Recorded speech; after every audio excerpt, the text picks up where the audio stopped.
Today is February the 17th, 2020. Still getting used to saying that. Yes. My name is Tanya Finchum. I'm with Oklahoma State University, in particular the Oklahoma Oral History Research Program at the library in Stillwater.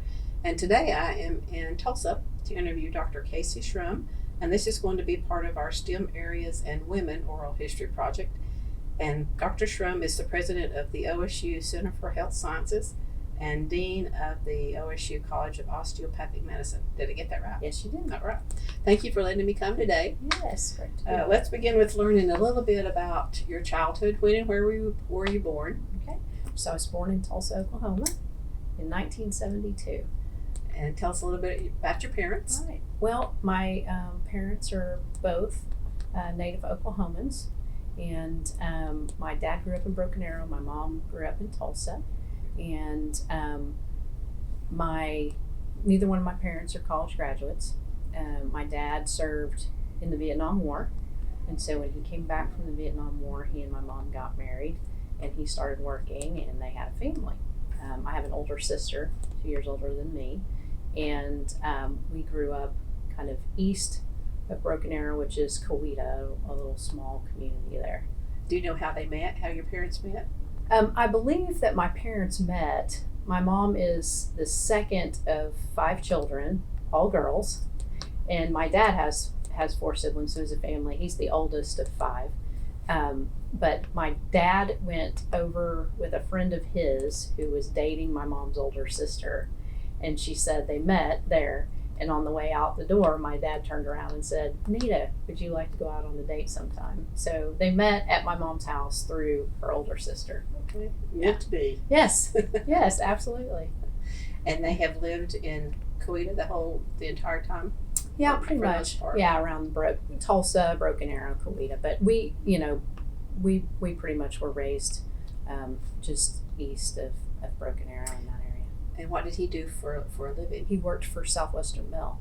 So he started out as a linesman and then worked his way up into management and then retired from Southwestern Bell and has lived here. My mom always stayed home and took care of my sister and I. And so now they live, really, my sister and I own 40 acres. My parents live on that 40 acres.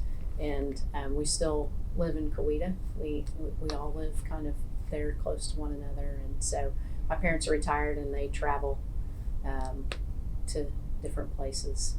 Were your grandparents in the area? Yes, they were. So I was very fortunate to kind of grow up all around my family. So my grandmother, my mom's mother, lived next door. We lived kind of in a neighborhood out in the country. And my dad's parents lived down the street, an aunt who lived across the street, and then my great-grandmother and great-aunt and uncle and cousins lived through the pasture. And so I have a really close-knit family at large because of my mom's siblings and my dad's siblings, and grew up very close to all of my family. So growing up, I'm assuming you were in FFA or 4-H if you're out in the country? So it's interesting. I wasn't. So I have this affiliation with FFA and 4-H. I think a lot of people assume that I did. My kids are very involved in FFA and 4-H. I played softball, and I always wanted to be involved in FFA and 4-H and showing animals.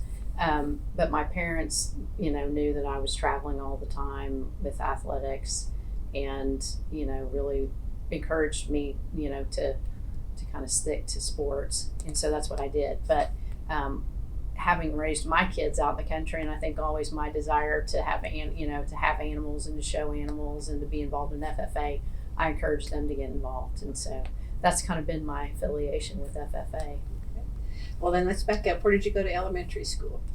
I went to elementary school at Haskell Elementary School in Broken Arrow. So I went to Broken Arrow until 9th grade. And then after 9th grade, I transferred to Coweta because we lived kind of in the country between Broken Arrow and Coweta. We could go to either school. And my sister was going to Coweta and I was going to Broken Arrow. But a lot of and it was funny, back at that time, it was long distance. So in one part of our neighborhood, our street had a Coweta phone number, And then all of our friends had Broken Arrow phone numbers. And my dad worked for a phone company.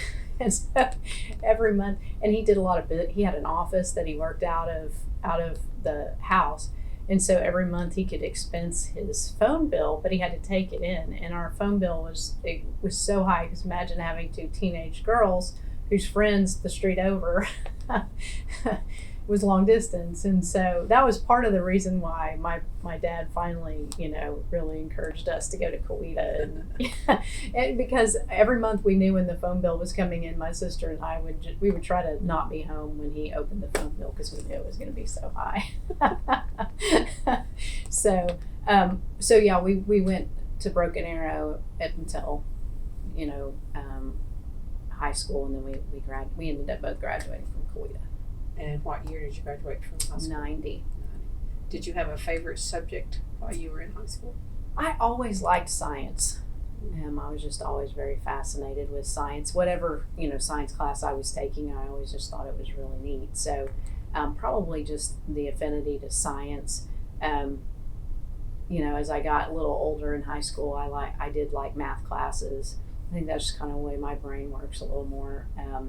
I didn't as much enjoy kind of English, and I definitely did not enjoy speech. So public speaking was something that had to grow on me. So. And you were in softball. Mm-hmm. Were you in any other extracurricular activities? Growing up, I really played a lot of different sports. And then as I got older, I kind of just narrowed down to playing softball. I played soccer and basketball.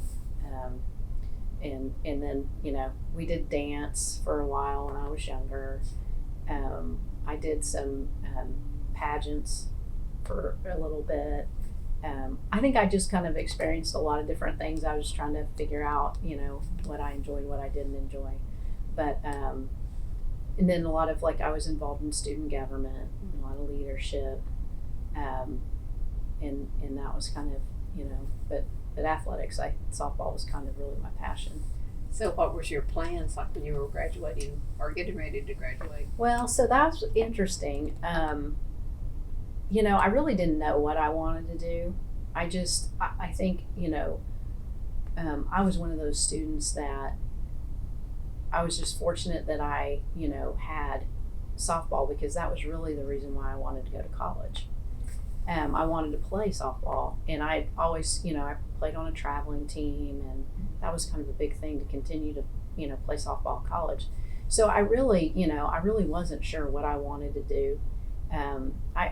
I share this a lot. My parents were always real supportive, but, neither one of them are college graduates. And so, they would always tell me, you can do whatever you want to do as long as you're willing to work hard. And they really instilled a strong work ethic in me, and would also tell me, you don't have to be better than everybody else. You just have to do your best. And so I think kind of those two things really, made me drive to do my very best.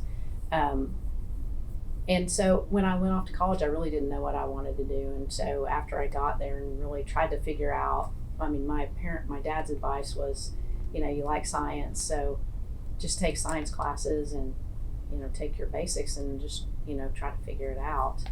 And I was taking a physiology class in the summer, and the physiology professor asked me if I would stay after class and visit with him.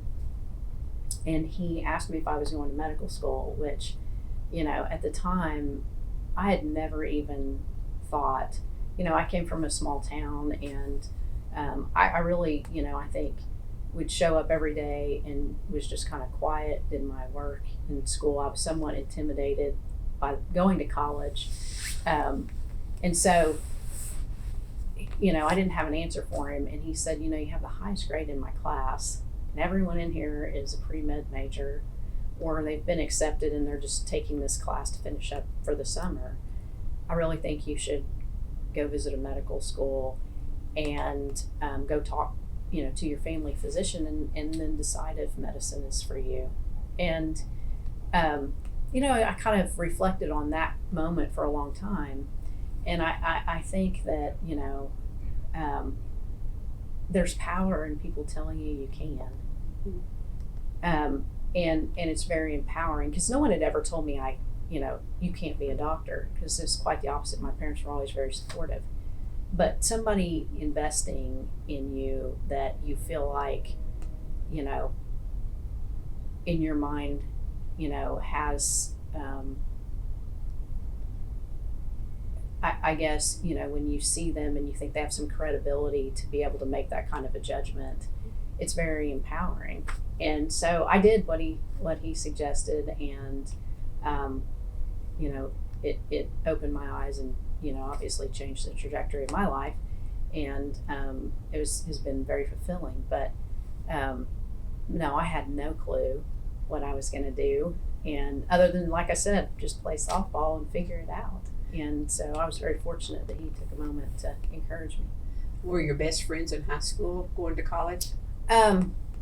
So my best friends in high school were really the girls that I played softball with, because we traveled every weekend and we practiced all through the week. So they didn't necessarily go to my high school, and they did. They were going same thing to play softball, and I was very fortunate. I really ended up choosing to go to Connors State, which is a junior college, because the three girls that I was traveling with, and on the traveling team, we all three got offered scholarships to Connors. And so that was really, I made some really, big decisions, just kind of, I guess based on what a 17-year-old makes decisions on, but they ended up being very, very good decisions for me.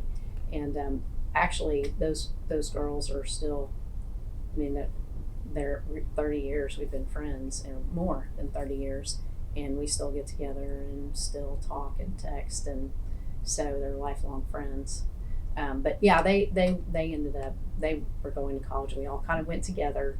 And again, I was 17 when I graduated, and so I was pretty young, and really moving away from home. As I said, I grew up with kind of in a small town with family, and that was kind of, our social network was our family. And so the idea of moving far away or going off to college, and I did a lot of college visits, and it was kind of a scary proposition for me, uncertainty. And so being able to go off with my friends and to go kind of to a place that was fairly close, because I used to laugh. I would drive home on Wednesday, so I would stay 2 days. I'd drive home, have dinner, and stay at my house, and then drive back for 2 more days and come home for the weekend. I did that for probably, I don't know, the first semester for sure, before I was like, oh, college is pretty fun, because I missed home. And I think that's just a testament to, I had a really good childhood, and I really enjoyed, my sister and I were close, and my parents. But anyway, so yeah, I was kind of somewhat of a little bit of a homebody, so it worked out well for me. Had your sister gone? My sister did not go off to college. I have to get a drink here. I apologize. No, my sister took some classes, but didn't go to college. So out of my mom has one sister who graduated from college, but really traditionally in my family, the majority of the women got married and raised children. And so one of my aunts has a professional degree, and then me, so I'm a little different. And and then of course, kind of neat, one of my cousins is a physician now. She came to medical school following me. So it really does, when it changes generations when one person gets an education. So. Did your parents take you and drop you off at Connors State, or did you drive yourself? They took me and dropped me off. They did. And that was, it's funny because it's only 45 minutes from home, but that was a big day for me. I remember it. And I did a lot of growing up there. And like I said, I think it was a good choice for me because, I had visited a lot of, larger universities, and, they just felt so big. And I always tell people, unfortunately, I didn't visit OSU because I That's think my yes, next question. I think I would have probably really liked OSU, but they weren't recruiting me, so I didn't visit there. I really only visited schools that were recruiting me. So. And they were recruiting you for softball. Yeah. Okay. Yeah. So Connors is a 2-year.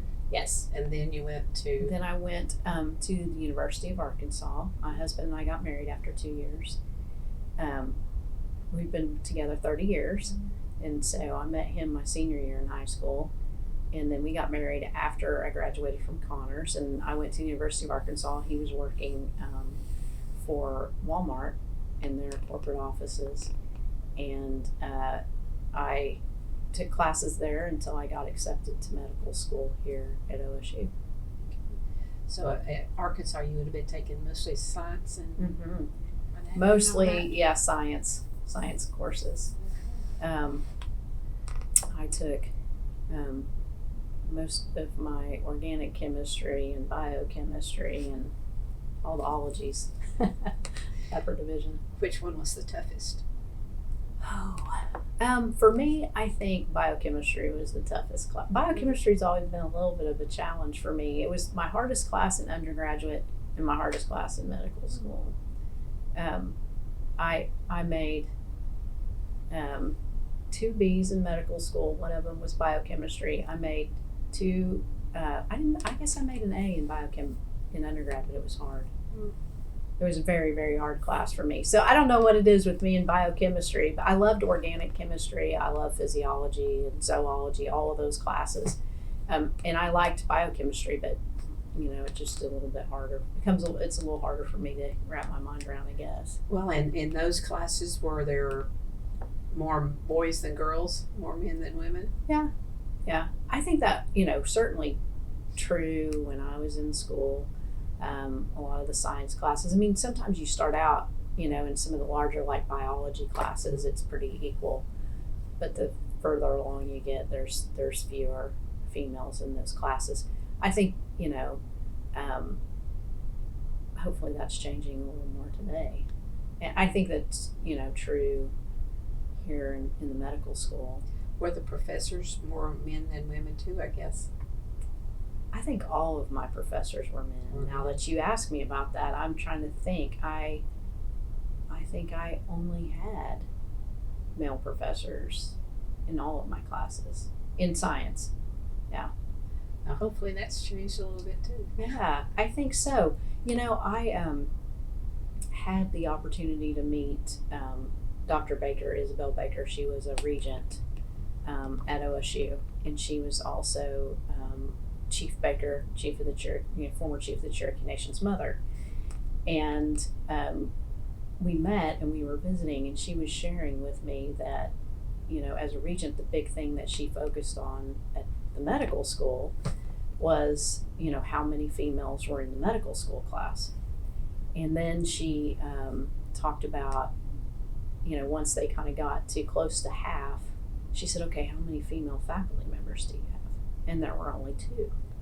And she was like, how do you expect them to, know or see themselves if you don't have any female faculty? And as a result, around that same time, so that became a big effort, was when I got hired here at OSU. So it was this really neat connection, visiting with her about how that was really a passion for her and how kind of my career here linked into that. And I think it's really important for, females to be able to see other females in various fields, and also to, our experiences are unique. And, a lot of times I spend a lot of time with female students, and they ask me about, family. How do you, how do you balance? Yeah. Yes. When did you have your kids? How do you balance your family? How do you do all these, different things that, we have a different experience than men do in a professional field. So I think it's really important. I think now in some departments in medicine, we might have more females than we do have males. Now others it's kind of different, but I would say we're pretty close to half and half now, females to males in our faculty ratios. It's real nice. It's a big improvement. Yeah, it is. It is. So when you were going through, did you have a role model or a mentor? I had, you know, my mentors, you know, early on were men. There were only 2 female faculty members here whenever I was here. And I just remember being really, you know, one of them, or actually both of them, I was just always really, you know, kind of impressed and, you know, watched them and how they carried themselves and how they interacted and all those kind of things. Because, you know, it does make a big difference when, you know, you have the ability to, you know, see that modeled and that interaction and kind of to know, you know, there is somebody who's done it before and they've managed to do it, so it makes it a little more realistic for you. And I understand you chose pediatric was yours. Yes.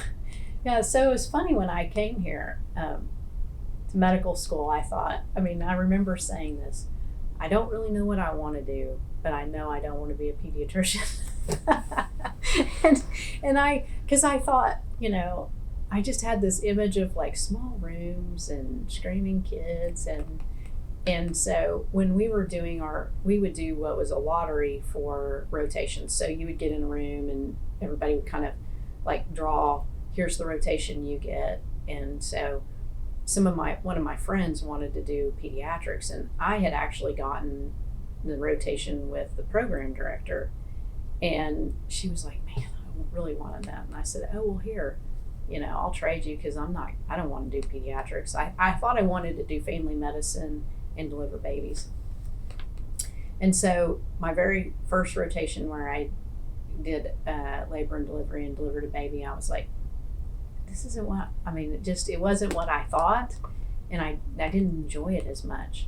And then my very first pediatrics rotation, I think part of it was I had a physician who was a really great teacher, but I just loved it. And so as soon as I finished that rotation, I was like, uh-oh, now I know. I've got it down. I wanted to do pediatrics or anesthesiology. But then I realized and I always encourage students to think about this too, is like, what is it, you know, kind of separate the people that you've worked with, because people that, you know, you're influenced by, did you like that physician? Because they're not going to be there when you're practicing the rest of your life. So separate out, you know, the people from what you liked about that particular specialty. And so for me, it was really what I liked about pediatrics and I found most rewarding was, you know, kind of that relationship that you develop with the family and the patients, being a part of their family, helping, you know, sometimes it's, you know, young mothers, and you know, being able to watch the child grow through the years was real kind of rewarding to me. So it was funny. I didn't think that's what I wanted to do. I actually knew I didn't, and then all of a sudden I was like, this is what I want to do. So making the switch from private practice into administrative must have been a little bit of a challenge. Yeah, I really kind of had both feet in, you know, both a foot in both worlds, I guess, for a while, because it was really hard for me to give up, because I really enjoyed practicing. I loved practicing medicine. But over time, you know, as a primary care physician, I always felt like, you know, having that relationship with the family when their child's sick, for them to be able to come in and see you, having that great communication was really important.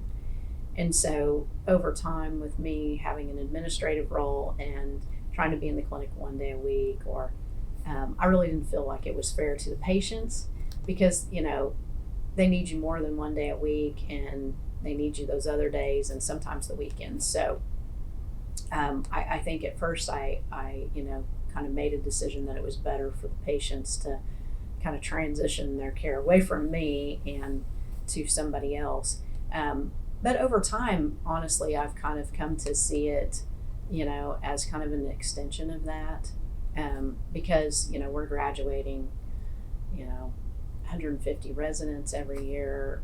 We're graduating, you know, soon the same amount.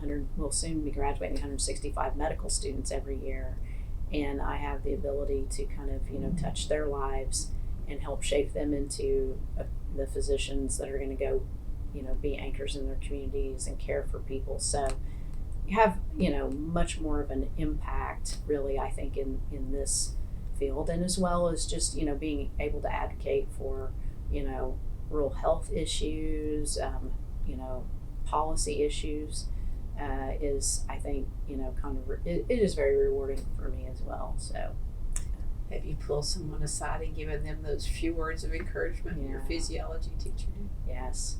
Actually, just the other day, I was asked to, and I share my story all the time. I share a lot with teachers. I share, and I try to tell students all the time, and encourage and talk to students. I called one this morning on the phone on my way in. But I always encourage, like, our partnership, the Blue Coat to White Coat program, really centers around that interaction that I had with my professor, and just telling teachers, look, if you see somebody who you think has potential, or if you know they're interested, just take that moment and encourage them and tell them you believe in them, and ask them to look into it, and then we'll do the rest. And because we can't be in every single community and every single high school, but they're there. And Oklahoma, I think our rural youth are really the solution to the physician shortage in rural Oklahoma, and FFA kids being, the leaders in their communities, the work ethic that they have, that community mindedness, and affinity to agriculture. Those are the students I think they're going to go back to their communities when they graduate from medical school and take care of their communities. And so, I really encourage them to invest in it just a few minutes, and then we'll do the rest. So, yeah, I try to do it every opportunity I get, mentoring students, and as well encouraging teachers and others who have that influence, because, like I said, my parents were always very encouraging, but for whatever reason, I probably wouldn't have heard it the same way as I did from somebody else of influence who I felt like didn't have to say that to me. And, but I really do. I try to make it a point. Like, I spoke last week at a Women in STEM conference, and I always share my story, and then, try to encourage them, and talk to, female students, and tell them, look, that my talk last week was, be yourself and believe in yourself. And, we all are very different. My talk was centered around my shoes. I'm kind of like, if you know me, I wear a lot of like high heel shoes. They're all I love shoes. And so, they did a engineering project on shoes and engineering shoes. And so it was kind of a fun talk, but it really was about, kind of being your authentic self, believing that you can succeed, and controlling your perspective on things, because, people will say things, or people will doubt you, and you can't control that, but you can control how you receive it and what you do with that information. And that's, really biggest impact on your future is you. If you believe that you can succeed, if you see yourself succeeding and you believe it in your heart, and you speak that kind of, with confidence, you have a way better chance of succeeding in the future than if you let those things influence you, or you believe that you can't do something because you've never seen somebody do it, or, you don't believe in yourself. It just, so yes, I try to make it a point, because I've had so many people, throughout my life, and, through softball, through college, professional, career, where people mentored me. And I think, almost anybody that you talk to, can think back to somebody who, really had an influence in their life or mentored them. I'm fortunate I have, like I said, I've had many. I actually look for them, I look for mentors. I think, you can learn a lot from having somebody who's experienced, where you want to go, and, you can gain a lot from their wisdom. Have you been back in touch with the professor that started all this? I didn't. And people have asked me, do you remember his name? And I don't. It was just kind of a funny thing. I mean, I had no I had no idea at that moment. And it was kind of towards the end of the summer. It was a summer semester, so you're there. And so I don't, and I wish I did, but I had no idea at the moment what an impact that was going to have on my life and on, and I wish I would. So maybe at some point I tell this story enough, maybe at some point, he'll come up to you. Yeah, he'll come up to me. Hey, that was me. He'll remember it. Yeah.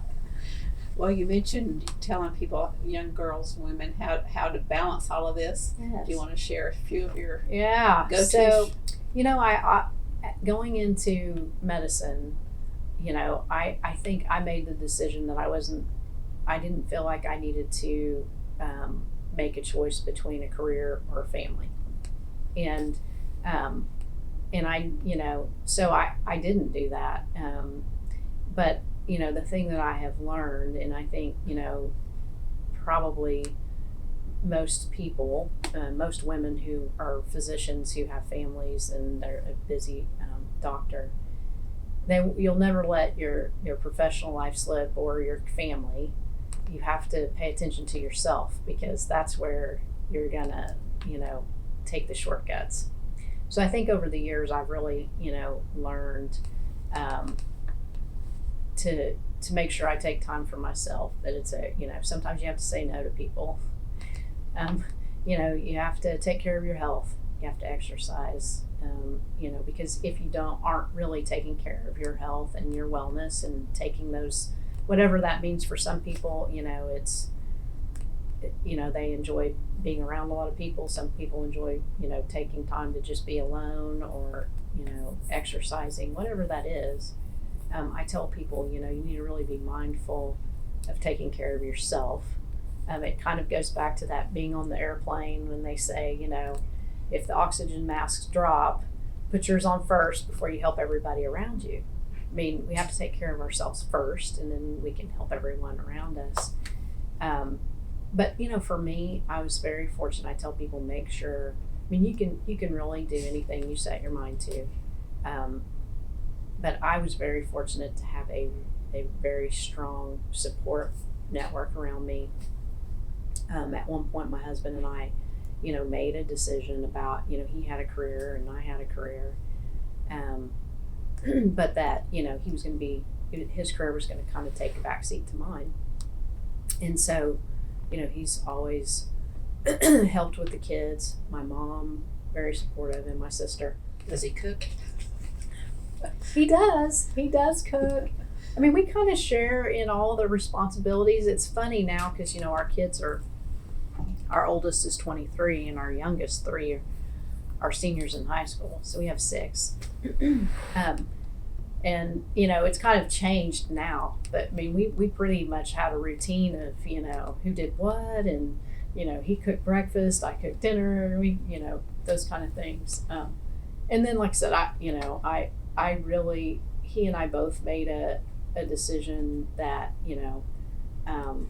we had a nanny, and, at times we've had other people that, help out, but, you have to realize you can't do everything yourself, and you have to be willing to give up on some things and do the things that are most important to you. And so, I had my son when in my 3rd year of medical school, and then my daughter when I was an intern, and then my youngest daughter when right as I finished residency. So I worked while I was pregnant, and it worked out for me. I know some people kind of have challenges with their pregnancy, but I didn't. So I was very fortunate in that way. But then, we ended up adopting 3 children from Ethiopia, and our 2 boys we adopted first, Joseph and Clinton. Joseph was 12 and Clinton was 10. And let's see, they have been here 9 years now. Been with our family 9 years. One of them's at Oklahoma State. The other one's getting ready to graduate high school. And then 2 years later, we adopted the 3rd son, and he was 13. So he's been here 6 years, and he's graduating from high school, and so he's just signed to play soccer at a junior college in Arkansas. So he's a big soccer player. So we certainly have learned how to manage all of those things. And I also, one of the things, like I said, I've had a lot of support. Both of our parents, our kids have wonderful relationships with their grandparents, which I think is really neat. So, if I had to travel or do something, or if I was on call for the weekend, sometimes one set of grandparents would just come in and, be there for the weekend. Or, if my husband was early on, when my husband, was really busy in his career, if he was traveling, and I was home and had call, one set of grandparents would come in and, stay for the week. And, it's neat, because like I said, they're, my kids are older now, and they'll still go to their grandparents and for the weekend and visit. And so just kind of have to have like I said, a strong support group, and realize you have to take care of yourself, and realize you can't do everything. And so sometimes things aren't going to be done exactly the way that you want them done, but you have to realize, what's the end goal, and let other people help you out. And time management comes in there. Absolutely. Somewhere, sounds like. Absolutely. You do have to manage your time, and we kind of, had schedules. And how many hours a night did you sleep?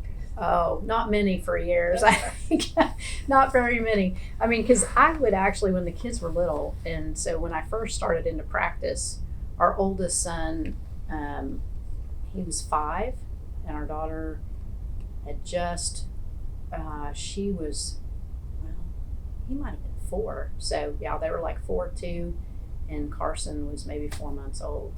And so Darren was still traveling at the time. And so I would take call when he was home, and then he would, travel. And so when he was traveling, obviously I'd have to be up with the kids. So I remember one time he was out of town, and we had, my aunt came in and stayed with me because I had to take call that week. And Kendall was like 2 years old. I had been up all night long. And Kendall got up bright and early, and she was standing in the bathroom while I was getting ready, And I went to the hospital, saw patients, and I ran into my office, and I walked in, and my colleague who was practiced with me, he said, "What happened to you this morning?" And I said, "Nothing. Why do you ask?" He said, "Did you change a tire?" And I said, "What do you mean?" And he goes, "Well, look at yourself." And I looked down, and I had black all over. I had like khakis on, and I had black all over my legs. And I was like, "Oh my gosh, I have no idea." I had no idea. And I was like, "Oh, I got to run home, change my clothes, and come back." So when I went home to change my clothes, I realized while I was getting ready that morning, I guess Kendall had reached up and got a hold of the mascara, and she had put it all over the cabinet in the bathroom. She was just, I thought this was great because she was just standing there next to me the whole time I was getting ready. And my pants were covered with mascara. So, while I make it look like, it was easy, there were certainly moments in time where it was not pretty and it did not go smooth. But in the end, they're well adjusted. They're all doing wonderful. But it was pretty crazy at times. You just have to honestly be able to laugh at yourself sometimes, because, so when I came back to work, I was like, "You would not believe what," we laughed about it, because I did. I literally looked like I had changed a tire, and I had no idea because I was in such a hurry. So, from that point on, you look down before you leave the house. Oh yes, take a look in the mirror. You have to stop, look, make sure you're, didn't have Cheeto hands on you or something, before you leave the house. But yeah, it was, for me, it was always fun. I enjoyed those days when the kids were little, and then having just a house full of kids has always been something I enjoyed. My parents, I mentioned they both had large families, and then it was just my sister and I. So, I think my husband and I originally had planned to have 2 kids, and then we really, after we had Carson, she was kind of a surprise. We always knew we wanted to adopt, so then we ended up adopting. And I think part of, wanting to have a large family was just the experiences of holidays and my mom's interactions with her sisters and my dad's interaction with his brother and sisters. I always thought was really special, and it just made our holidays so much more fun. And so anyway, I've enjoyed having a large family. Are any of the 6 interested in science?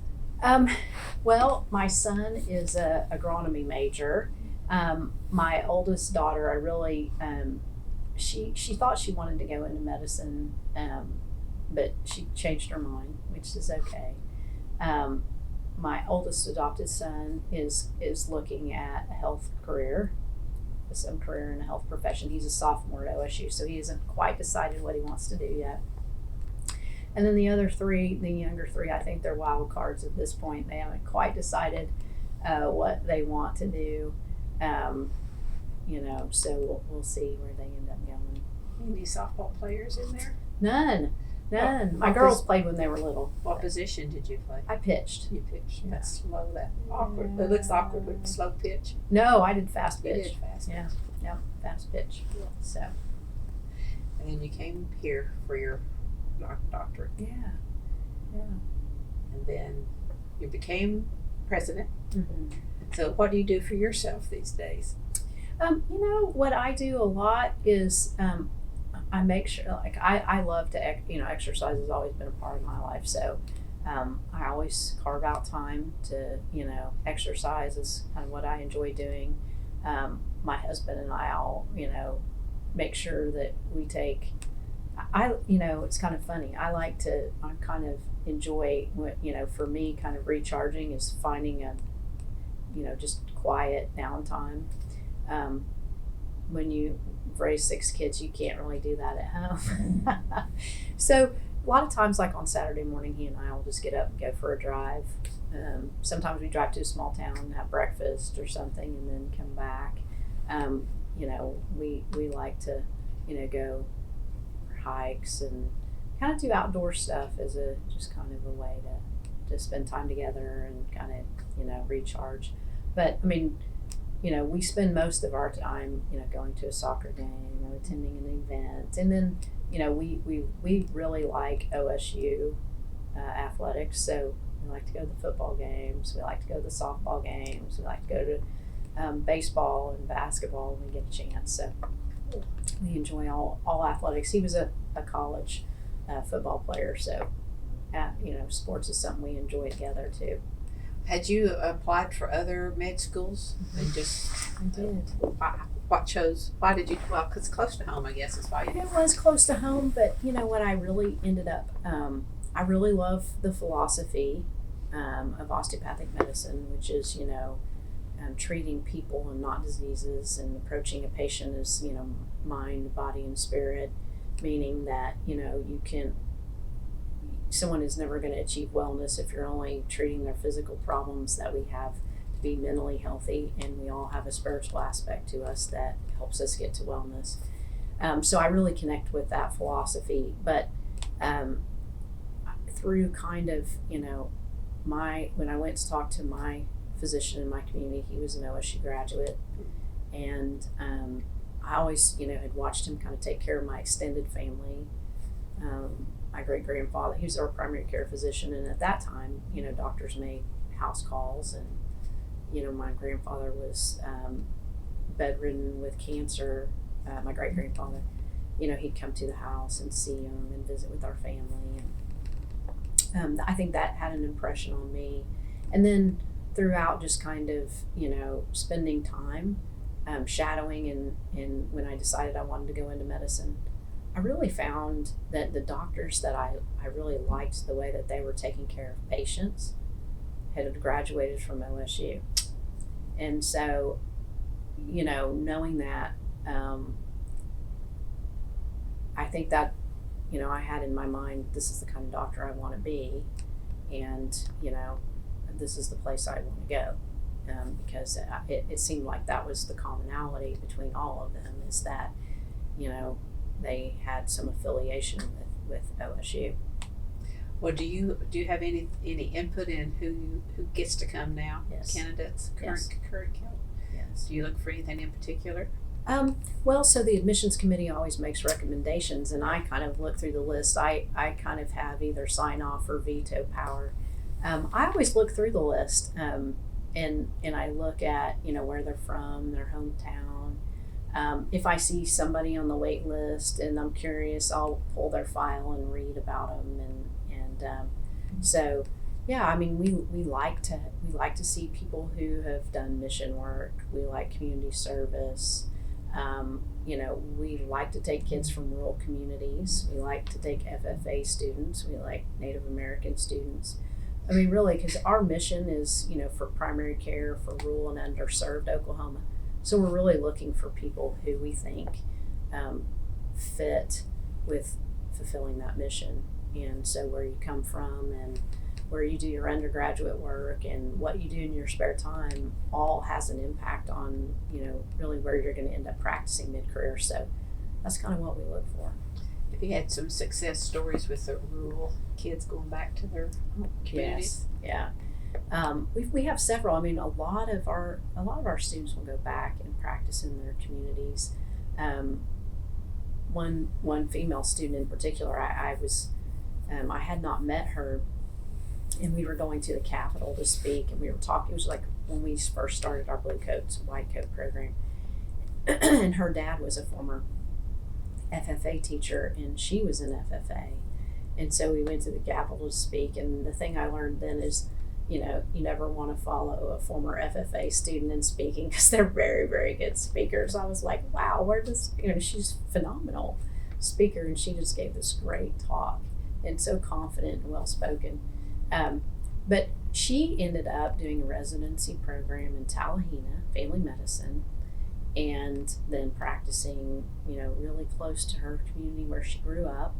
And now she's actually serving in Tallahena, practicing medicine there. And so, yeah, I mean, that's one example, but, we do see that a lot. And, I'm always really proud when I hear about it, or I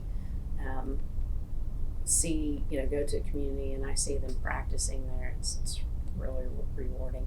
And now it's about 50-50, men and women. Yeah, we still have, we have not had a class yet where there's more females to men. Not yet. One of these days. But it's always really close. It's not exactly 50-50, but it gets, like 46-47% women and the rest men. So one of these days we'll end up with more. What do you think the biggest hurdle is for women? I think it's I think it's the concern about being able to have a family and go to school. And I think, and this may be changing a little bit, but I think for some women the thought of 4 years of undergraduate, 4 years of medical school, and then 3 to 5 years or more of postgraduate training to be able to practice, putting off having children that long is daunting for them. And then, and that's at that point. But if you go kind of downstream and you think about, a lot of girls kind of just stay away from the science and math, and they don't even start down that pathway. And so I think that's changing, but I think there are a lot of reasons why we don't see as many. I've been really excited to hear that, in Stillwater in their vet school, they have more females than males. And, one of the things that we're finding is that more females are going into primary care and more females are going into the rural areas to practice. So, I don't know if that has anything to do with, going back to the communities that they came from, and that's where they want to raise their children, or raise their families. I don't know. But we're finding that more and more now. I'm not really familiar with the whole state of Oklahoma. Is there a particular county that needs it really bad? Well, badly? We have 3 counties that have no primary care physicians in the entire county. The majority of the counties are considered to be health profession shortage areas. There's only like Tulsa County and Oklahoma City Oklahoma County are not considered health profession shortage areas by the federal government. So pretty widespread. It's usually, 74 counties, 73 counties. What are the three? I can't recall them off the top of my head. But, we have some really significant health challenges in the state. I mean, you look, access is an issue. When you get out in the rural areas, we have an aging physician population. So, like 25% of the physicians in rural Oklahoma are over the age of 65. The Washington Post wrote an article not too long ago that was published that Stillwell, Oklahoma, has the lowest life expectancy of any city in the United States. It was 56.7 years, which is on par with some sub-Saharan African countries like Uganda and Mozambique.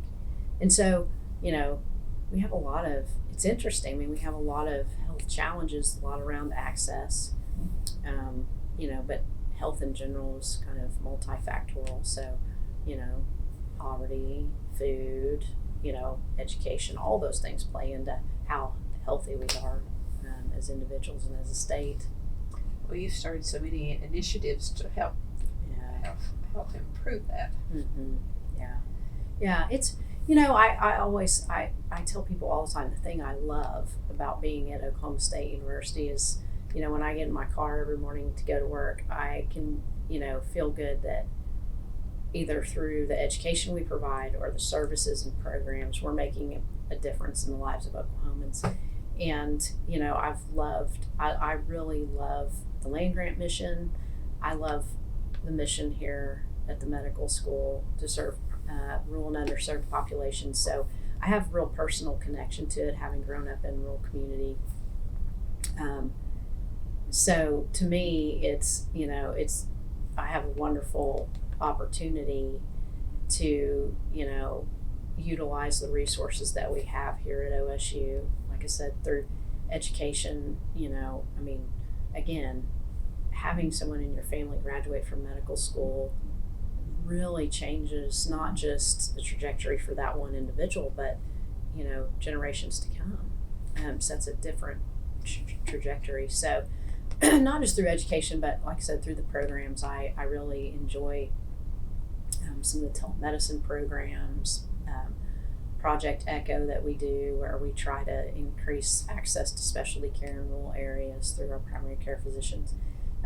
All that is real rewarding and probably goes back to kind of that, that practicing physician in me and getting that fulfillment there.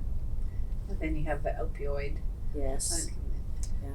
Yeah, that has been, again, that's the whole, United States has an issue with that. It's really a huge crisis, and we were very fortunate to, we probably back in 2013 is when I really decided that, that was going to be an emphasis, and mental health and addiction were going to be a huge focus for our institution, because that really, no one was really kind of stepping forward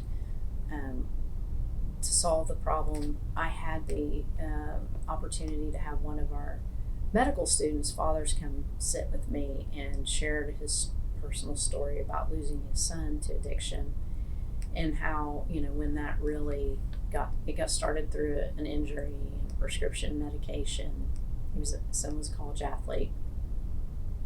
And when they started having problems, they went to their primary care physician, and their physician gave them very poor advice, and they, ended up losing him. And, his point to me was, I don't really think, medicine as a whole is doing a good job with this. You're not, training your doctors. And, I really reflected on that and recognized that, yeah, that's true. I mean, we weren't teaching addiction in our curriculum. I didn't have much experience with it when I was a medical student. You pick up on it a little bit as you train, but, not enough. And, again, it was kind of that moment in time where at that point I decided, if we can do something to make a difference through our curriculum and teaching addiction and teaching about pain, so that one family does not have to experience an unnecessary death, then we need to be doing that. So probably by 2015, maybe a little bit earlier, we had it as a requirement in our curriculum for every single student had to take that course. And we were probably one of the first, if not the first, in the United States to put it in our curriculum. And then we began hiring specialists because they needed to teach, and kind of progressed to 2018, where we had announced, or 2017 is when we announced that we were doing the Center for Wellness and Recovery. But in 2019, I believe, in March of 2019 is when the state settled with Purdue Pharma, and a foundation was created with that money to support what we're doing. And so, again, with that money, what we're looking at right now is, how do we utilize the resources and the specialists that we have here, but to connect to rural parts of the state, to different providers, so that we can help provide care and treatment, not just to those individuals who can travel here, but across the state, and utilize the network that Oklahoma State University has. And that, having that kind of trusted, I think Oklahoma State University, through extension, has a very trusted relationship with rural communities and people across the state. So utilizing that, hopefully, we can provide care and also do cutting edge research here at the university that hopefully, someday, it'll be something that, we understand better, we approach better with patients, and, people don't suffer. Have some of the ones that started with your first class or two gone on to do that actually as a specialty? This year, we have our first addiction medicine fellow, and so we started our fellowship program last year. So we're seeing students, beginning to do that. We're also training our primary care physicians to be able to do medically assisted treatment. So in the United States, about 10% of physicians are trained in medically assisted treatment for opioid abuse disorder. And here at OSU, 100% of our physicians are trained. So, we really have kind of taken it on to be leaders in that and set an example and to provide care for people who are struggling. Have you noticed if a particular gender takes to it better than the other?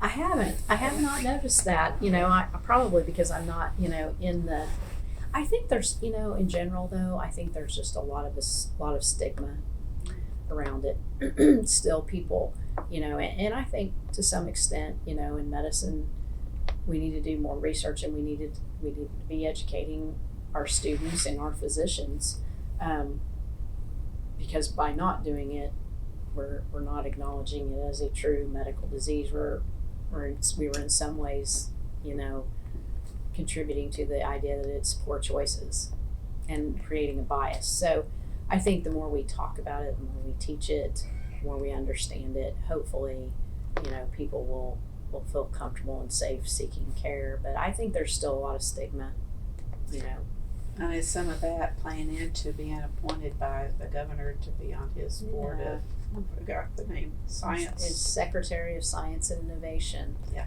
Yes, I think so. The governor really looks at, he liked, my role here, having a background in health and being a physician, as well as having that interface with our researchers that are doing research and kind of understanding both.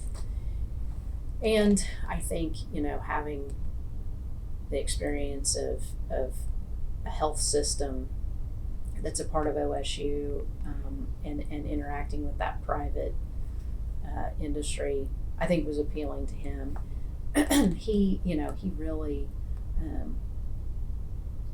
his whole focus is to kind of diversify the economy and figuring out how do we have, industries, in the areas of science, partnering more with universities, and how do we leverage that to bring in federal dollars. And when we do that, we have the ability to create new goods and services that create companies, that create jobs, and will then eventually allow us to keep those talented Oklahomans right here in the state, working in those areas. So that's kind of the focus of what I'm doing, and I do think that the Center for Wellness and Recovery and how we've partnered. Part of, I think, what a lot of people know about is the money that was transferred, but subsequently Purdue ended up transferring all of their research and development assets to OSU, Center for Health Sciences, so that we have the ability to do to develop molecules that they've given to us into non-opioid, non-addictive pain medications. So, and they transferred biomarkers, which are DNA and certain markers within the body around pain and addiction. Through their clinical trials for 20 years, they were collecting those samples and people consented for research around those. So there's 50,000 individual patients that has been transferred to us to be able to do research. And the way we really look at it is we want to solve problems quickly, and we want to get real solutions. And so some of that is going to be partnerships with industry. And some of that's going to be academic partnerships, other universities that have a certain strength in an area that we don't have, but yet we have these resources. Creating those, various partnerships to really, leverage the strengths that we have and our core strengths here, doing the research in those areas, but then, partnering across industry and other academic units, and even to some extent with the government, to really bring about, positive change and solutions to the pain and addiction issues that our country faces. Really, I think is kind of I think he likes the way that I think about that. And so, kind of bringing that type of approach to kind of bringing Oklahomans around in this area of science and innovation to see our economy grow. I think he kind of liked that approach. About how much time does that entail, like in a month? 1 or 2 meetings a month? Oh, lots of phone I calls, spend quite a bit of time. So it's probably, I probably spend about 40% of my time, my weekly time, doing that. Very fortunate that, President Argus gave his blessing to let me serve in this capacity. I think it's been helpful, not just to the state, but I think it's helpful to the university as well. And it's kind of been an interesting and unique experience, I think, to serve on the governor's cabinet, to be in cabinet meetings. I'm the first female to serve in this as the Secretary of Science and Innovation for the state. So kind of utilizing that role again to help mentor and to kind of encourage women to see themselves in various roles and as leaders in, universities and government, whatever, has been a real positive. So kind of a neat experience. And, it's been a neat experience again, everything that I've done kind of go back to, how I kind of have managed family. And when the kids were little, sometimes they went and did rounds with me at the hospital, and they'd sit in the doctor's dining room or the nurse's station, and the nurses would, occupy their time. And, to now, sometimes, if I'm at the Capitol, I'll take, and they're around, I'll take them with me. They have the opportunity to go to the governor's mansion and meet the governor and the other cabinet secretaries' families. So, I mean, as much as I can, I include them in some of the really, neat opportunities. So, they kind of see, they've always been able to see when mom's not home, this is what she's doing, and to really feel a part of that. So it's Are they impressed? Sometimes they are, sometimes they're not. It just depends, at one point I was trying to give one of them some advice about, applying to a professional school, and they were not listening. And finally I just told my husband, I'm like, there are kids all over the state who, people refer them to me so I can help them, and my own children are like, Mom, you don't know. But for the most part, they're very proud of me. To them, I'm still Mom, and they think it's funny sometimes if somebody refers to me as Secretary Shrum or something like that. But for the most part, I think they're really excited about everything that I've been involved with, and to see some of the things that are going on, and to get to be a part of that. I think they're pretty proud of me. They think Mom set the bar pretty high. How can they get up there? Yeah. I try not to, set the bar. I've always really, again, tried to encourage my kids and anybody else, you really don't, you don't have to achieve the things that I've achieved. You need to be who you are, and you need to do the best that you can do. And when you are doing the best you can do, and you're putting in the work, and you're enjoying yourself, because that's a big thing too. I've always loved what I did, so I've always encouraged them to do what you love, and then it doesn't feel like work. Then I'm proud of them, and so I think, hopefully they're not intimidated by that. I've never set that standard, and quite honestly, part of it is I've just encouraged them to do things that are meaningful. And that's all I've really done. A lot of the things that have come out of it have, the awards and those kind of things, they've really been byproducts and never have been, a goal for me. I think my biggest goal is always doing something that makes a difference and that's meaningful. Because, that's really how you live a life of purpose.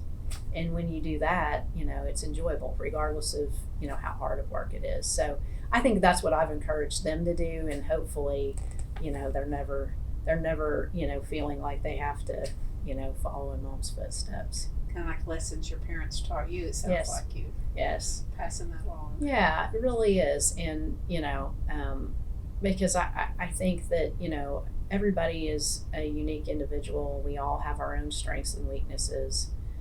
And, we all have our own purpose to fulfill.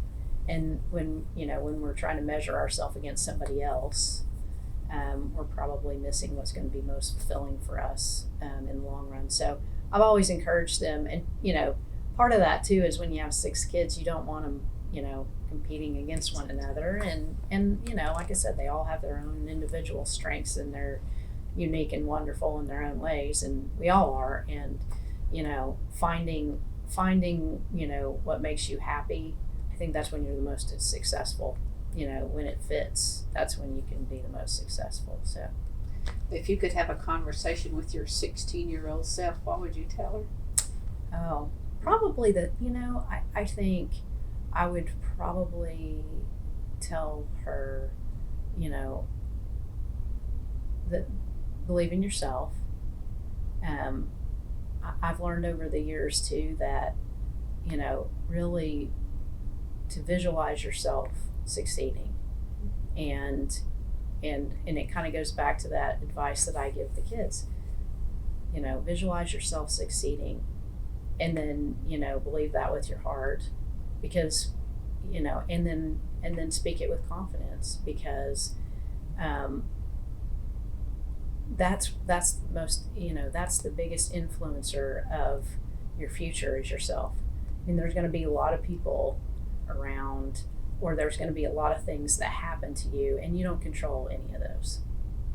What you do control is what you believe and what you do with those things. And as long as you utilize, you have that determination and perseverance, and you're doing something that, you love and you believe, you'll be successful. And, the other thing I think I would, really tell myself at that age is failure is not an option. Everybody fails. Everybody's going to fail. It's what we do with it, right? So being scared of it is going to hold you back, and recognizing that failure is an opportunity to just do better and learn really takes a lot of pressure off of yourself, and I think at that point in my life, I was kind of a type A person in not wanting to fail, but I think because I was in athletics, and you learn you're not going to win every game. You learn, I learned over time that every time I went out to the mound, I wasn't going to pitch the very best. I mean, some days you're just going to be off. You just learn from those, and you get up the next day and you put forth the best effort, and in the long run, that's success. And we can't avoid failure in our life, and so learning that, I think, takes a lot of pressure off of kids, off of adults too. Do you think some of that you learned from your parents or grandparents, or just along the way? I think that some of it I learned from my parents, and certainly my grandparents, and some of it I've learned from mentors. I'm kind of a person who studies people, and when I was in medical school, and I tell our students this all the time, part of doing a rotation is not just about learning what that physician does, but it's also about learning what they do that you like and what they do that you don't like, and that helps you grow as a professional. And so I think throughout my life I've always, and I think I think maybe having my parents and being in athletics and always being coached a little bit, I came about that maybe a little bit naturally, but I've always really tried to look for mentors and watch other people, even if they aren't my mentor, how they lead, what I think they do well, or and try to incorporate that into my style, and even sometimes I've said it's always a good experience sometimes to work for people, or have to be around somebody who you don't think is the best leader, because you learn what you want to avoid, or how that makes people around you feel, or what really encourages people to feel empowered to get up every day and do great things. So I think learning through that way also has been, so yeah, my family, my mentors, people around me that I've watched, I think have all kind of helped me to understand. And I probably still, I know I have a lot still to learn, and so that's the great thing is I get to meet a lot, and especially in my job now, and in the secretary role, I get to meet a lot of really neat people, different perspectives, and learn from them as well. Well, then take us through a typical day for you, or a typical week, if that's easier. Yeah. Well, the thing is that I tell people all the time, there's not really typical, but I do, so for me, a lot of times a day is, meeting with various people. I have a lot of, here at the university, a lot of people who report to me. We have a lot of different things that are going on. So, I tend to end up spending, time on various things and kind of moving from place to place. But, my typical day will start out, in the mornings, getting up, getting ready. 3 of my kids are still going out the door, and I try to visit with them every morning before they get out the door, before I go to work. They're usually all gone by 7:30. And then I get here to the office, or I, get on the road, depending on whether I'm going to be at the Capitol or where I'm going to be. Sometimes I meet, I go out across the state a lot, and meet with various people, depending on, what's going on. We have a partnership with the Cherokee Nation. So close relationships with a lot of the tribes. So sometimes I'm, going to visit with them or going to meet with another leader. But my day's mostly filled with, meetings or speaking engagements. Sometimes I have the opportunity to, visit with some of the students. But I would say that the majority of my time's either, speaking or having meetings. Cabinet meetings. We have cabinet meetings every other week during session. And so sometimes I'm at the, when when the legislature's in session, I'm there depending on what issue we're working on and meeting with various legislators. Sometimes, there are particular legislators that if there's an issue related to health or public health, they'll want my opinion on it. So I do a lot of that. I mean, the one thing that I love about it is it's kind of different every day. And it kind of keeps it exciting and so is it an 8-hour day? No. No, it's not. And sometimes it's 7 days a week. But again, I think it goes back to that, if you really enjoy what you're doing and you feel like you're working on something meaningful, it really doesn't feel like work. And then I have the opportunity to attend a lot of the OSU events, which are, fun and inspiring, and you get to meet some really neat people and hear some amazing stories. And so, yeah, it's long days, sometimes long nights, and kind of depending on what's going on, work hours. Summer tends to slow down just a little bit. Well, how do you keep up on current like research and current things going on so that to have input in your various community Well, things? so various ways. I still find the time to read journals that I think are interesting. Interacting with faculty, sitting in on various meetings, and a lot of my meetings are about a particular issue. So, sometimes it may be, meeting with the group that's running the Center for Wellness and Recovery, and they're talking about addiction and pain.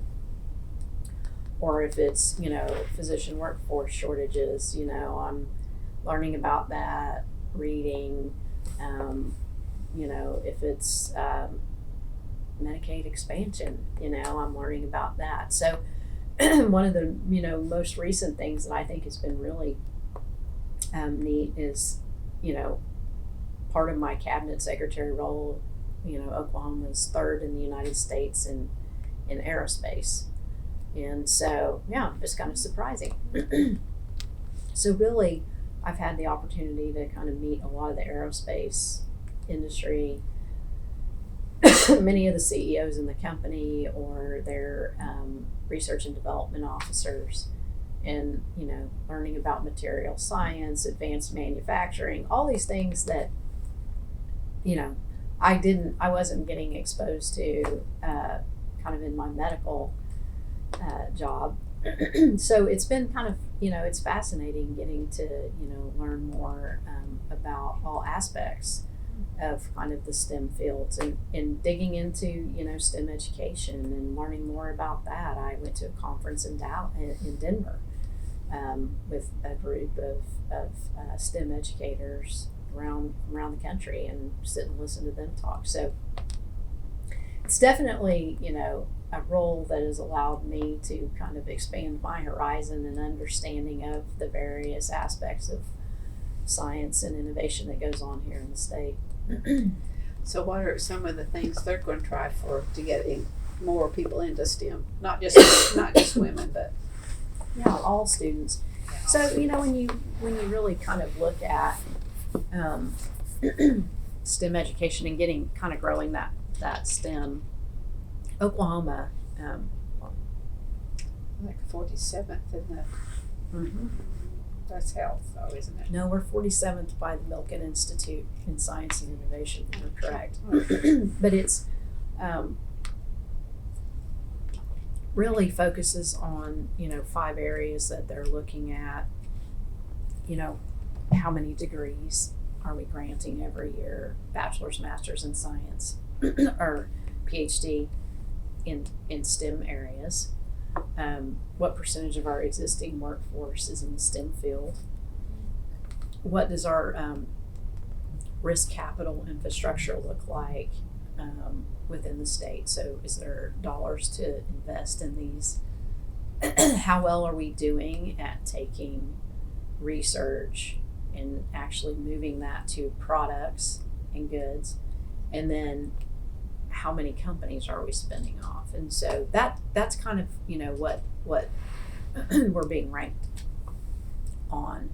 As far as workforce, I think, bringing folks together from common ed, career tech, higher ed, and some of the, we have some of our philanthropic community that's an area of interest to them, bringing everyone together and really looking at best practices and what are we doing that's good?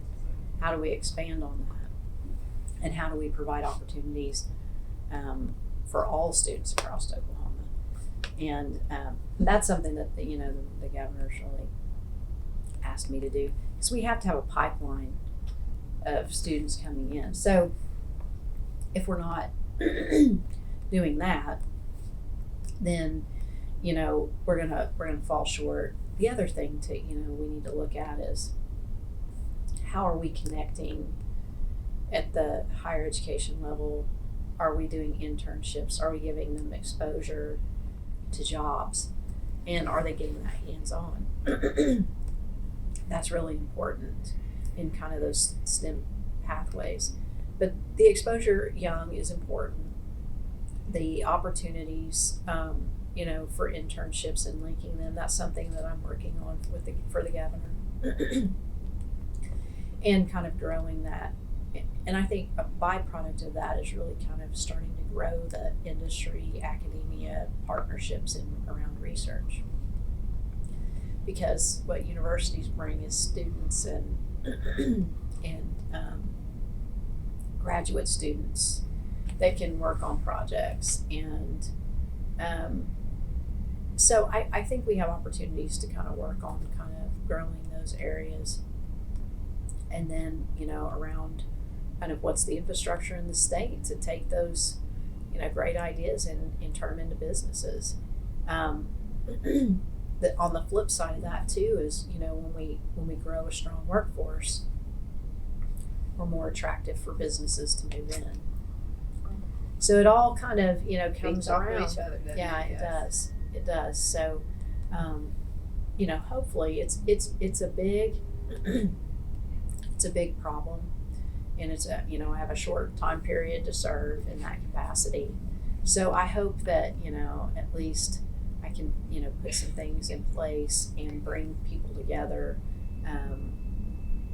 to work on creating meaningful solutions that aren't top down, but they come from bottom up and really kind of take root and make a real difference in my time as cabinet secretary.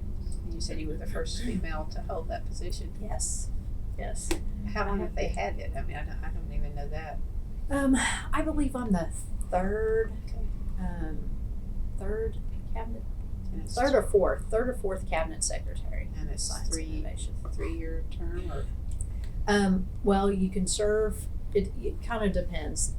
It's a 4-year appointment is with the governor, but Governor Stitt, on the way that he really appointed a lot of his cabinet secretaries, are not they're not paid full-time appointments. A lot of us are volunteering our time. They come from a different sector. So he's asked us to commit to at least 2 years. Was when we came in, we had committed to at least 2 years, and then so we have the ability to decide if it's something we can do for 4 years, or if 2 years was a lot.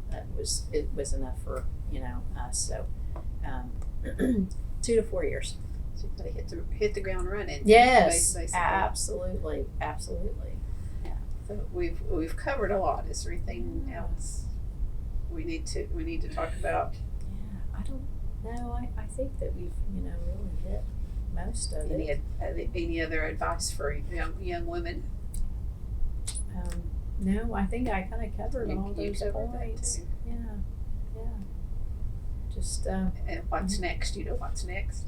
no, I don't know what's next for me. I said I'm probably unique in that. Really try to focus on what I'm doing. Do do what I say is do the best job in the job that I have, and if I find something that I think is a meaningful opportunity, or a new adventure for me in the future, then I might consider it. Have you ever considered moving out of state for work? I lived out of state for a short period of time before medical school. You're not counting Arkansas. Yeah, not counting Arkansas. Well, I wouldn't say that I would be opposed to it, but whatever I do in the future, I would want to, have as much of a connection to that institution or that corporation as I feel like I really do with Oklahoma State University. As I said, I love the land grant mission. I love the mission of the medical school. So, that's what gets me going every day, and that's what excites me. So, whatever I do in the future, I'll have to have that same kind of connection to that institution that I have with OSU. Do you have a closet full of orange?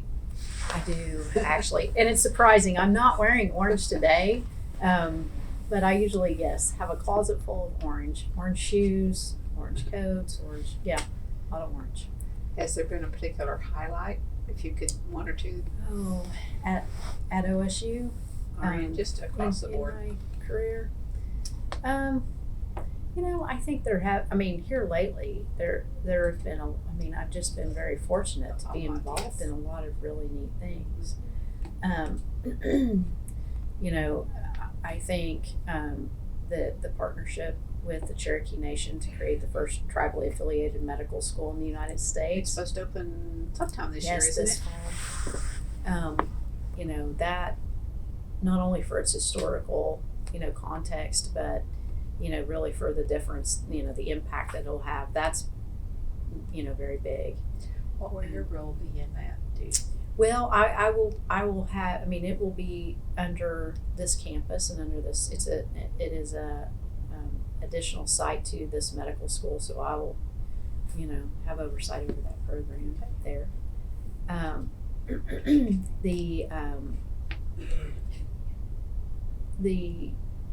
Probably the fact that the settlement for Purdue came here, that was a big deal for us.